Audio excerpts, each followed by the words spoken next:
कुछ साल पहले फिल्म इंसेप्शन ने पूरी दुनिया को चौंका दिया था। आज भी बहुत से लोग मानते हैं कि इसमें सिर्फ 3 स्तर के सपने हैं, लेकिन मेरी कई बार की व्याख्या के बाद मुझे चौथा स्तर भी दिखा और फिल्म में ये बात कई बार स्पष्ट रूप से बताई गई है। अब मैं आपको यह कहानी बहुत सरल तरीके से समझाऊंगा।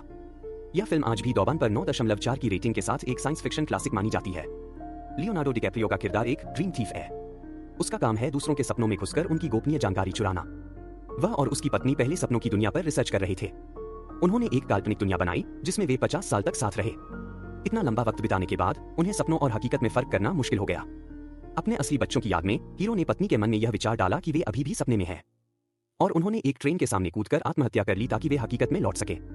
हालांकि वे लौट तो आए, लेकिन पत्नी के मन से यह विचार नहीं निकला कि वे अब भी सपने में हैं।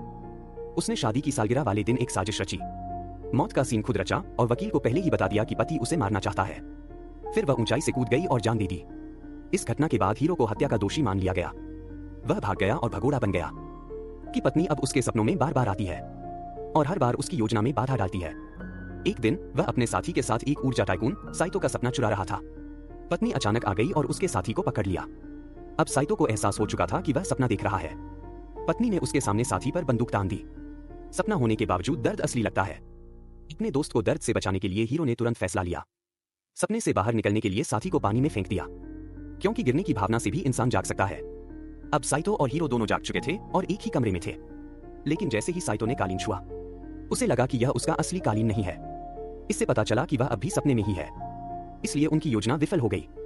हीरो और उसका साथी योजना छोड़ देते हैं और भागने लगते हैं। जैसे ही वे हेलीकॉप्टर से भागने की तैयारी कर रहे थे, साइतो पहले से उनका इंतजार कर रहा था। वह असल में टीम का गद्दार था जिसने उनकी लोकेशन बता दी थी। अब साइतो एक नया प्रस्ताव लेकर आता है। वह चाहता है कि हीरो उसका एक काम करे।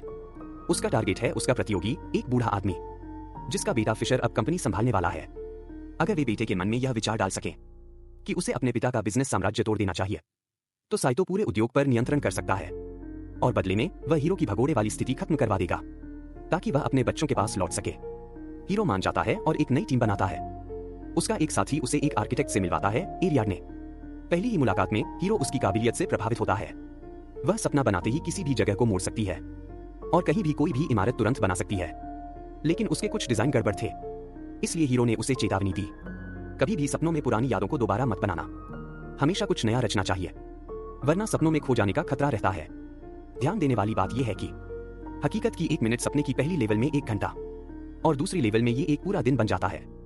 सपनों से निकलने का तरीका है मौत या गिरना, और हकीकत की पहचान करने का तरीका है टोटेम। अगर लट्टू लगातार घूमता रहे तो आप सपने में हैं, अगर रुक जाए तो आप हकीकत में हैं।